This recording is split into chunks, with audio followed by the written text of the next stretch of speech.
Kapag nagawi ka sa Malabon, hindi pwedeng hindi tikman ang ipinagmamalaki nilang pansit, ang pansit Malabon. Pero hindi lang ito ang binabalikan sa syudad na ito. Dahil may isang putahe na okay raw na papakin o ulamin at pagkakitaan ang okoy. Siksik at ubod ito ng laki, halata namang hindi tinipid sa hipon. Nako mga kapuso, kita nyo nasa harapan ko. Parang tuloy kakulay ko pa ha, okoy. Pero ang kakaiba sa okoy na ito, hindi ho siya maliliit na hipon. Parang yung hipon niya, yung mga pang swahe ba? Yung swahe at ang lalaki, ang laki talaga. Okoy ng Malabon kayo dyan!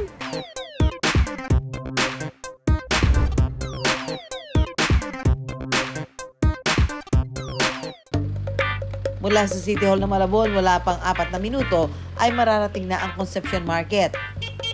Maliban sa mga gulay at karne, sinasadya ng mga mamimili ang pwestong ito ni Lyra. Mapapadalawang tingin talaga sa laki ng itinitinda niyang okoy. Hunyo noong nakaraang taon lang, nagsimulang magtinda ng okoy si Lyra sa palengke. Dati kong trabaho, office girl talaga. So, Disney princess ang atake ko talaga. Kaya nung napunta ako dito, para na akong kargador na di ko alam. Lahat na ginagawa ko. Minana ni Lyra ang recipe at pwestong ito sa kanyang tito Tony. Tingin ko naman proud naman siya sa amin. Kasi na-build up naman namin ng maayos. Sa span na 6 months na hawak namin. Thank you, Lord. Nabigyan ng break. Nag-viral ang kanyang panindang okoy online noong nakaraang taon. Hindi inaasahan ni Lyra na ito na pala ang babago sa matumal na takbo ng kanyang negosyo. Sobrang thankful talaga ako doon, Kalase. Na-vlog na kami, yun na. Kung dati, nasa 1,000 piso lang ang kita niya kada araw, malayong-malayo na raw ito sa kinikita niya matapos makilala ang kanyang produkto. Karamihan daw sa orders na nakukuha nila ay galing online. Sobrang dami naming orders, online orders, walk-ins. Pero yung kita, sobrang panalo talaga. Yung kita na yun na isang araw namin, cut off na namin ng 15 days yun. Sa video, napansin daw ng ilang netizen na mukha raw masungit si Lyra. But wait, magpapaliwanag daw. Ay, hindi po talaga ako masungit. Mainit kasi, kaya nakaganon ako. Sa mga video, try nyo. Normal lang po yun, dahil mainit. Sobrang init. Ito rin daw ang pinakamahirap na parte ng ganitong negosyo. Siyempre, init. Init ka maghapon. Nakatayo ka maghapon. Pero, at the end of the day, kung makikita mo, yung magbibilang ka na ng kita mo, mawala yung pagod mo. Bawing-bawi. Lalo na pag maraming tao talaga. Bawing-bawi. Kahit daw nag-viral ang kanyang panindang okoy, hindi raw ito hype lang. Sa mga bumibili sa amin, ilang beses silang bumabalik. Yes, napakadami na naming suki. Meron pa kaming suki, taga Makati, pumupunta pa dito. Okay namin, kahit walang suka, masarap, kahit malamig, masarap. Masarap, malaki pa. Pwede pang pulutan, pwede pang merienda, pwede pang ulam. Tama-tama. Masarap, malutong. Kain tayo. Simple lang daw ang proseso ng pagluluto ng kanilang okoy. Sa isang plato, isasalansan ng toge at kalabasa at saka isusunod ang hipon. Para sa overload okoy, pupunuin ng hipon ang buong plato. Tsaka lalagyan na natin siya ng butter ulit para magdikit-dikit siya. Para pag binagsak natin sa mantika, magkakasama siya.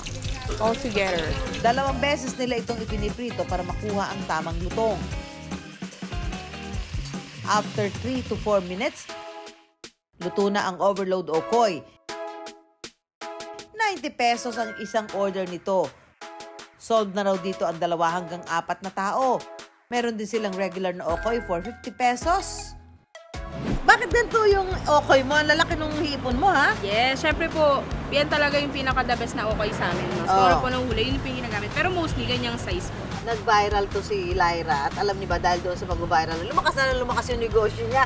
Yes, magkano na kinikita mo ngayon? Basta po malaki. Ilang digits? 5 po. 5 digits kada araw. Alam mo, napapatingin lahat ng dumadaan dito. Sabi, okoy ba yan? Cover my face. Cover my face. At mabigat siya, ha? Yung ibang okoy kasi para ililipad ng hangin. Ito parang mahirapang ilipad kasi mabigat eh. O may kabigatang taglay. Daming hipon ha, mabilang nga. Siguro more than 20 pieces. Nasa 25? Tama, mga nasa 25. Parang gusto ko inumin yung sausawan mo. Ang sarap nga naman. Panalo. Sarap yung ulam nito. Tapos halimbawa may munggo ka.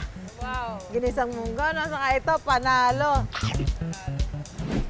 Yes, paguluto. To see is to believe nga raw na talagang gahigante ang okay ni Lyra at hindi lang for the clout. Ako kasi naniniwala naman ako as long as na tapat ka sa customer mo, kung ano yung nakita nila sa video, ayun yung makititikman nila, makikita nila. Ini-enjoy ko yung opportunity. Talagang minamanifest ko more opportunity. Pinifeel ko yung moment. Lahat tayo ay naghihintay ng break in life. At kapag dumating ang tamang panahon, dapat lang nahanda tayong salubungin ang pagkakataon. Take your time. May oras para sa'yo. Lahat ng paghihirap, lahat ng puyat, pagod, may time para sa'yo. Talagang sobrang thankful kami kasi nabigyan ng break yung Tony's Okoy.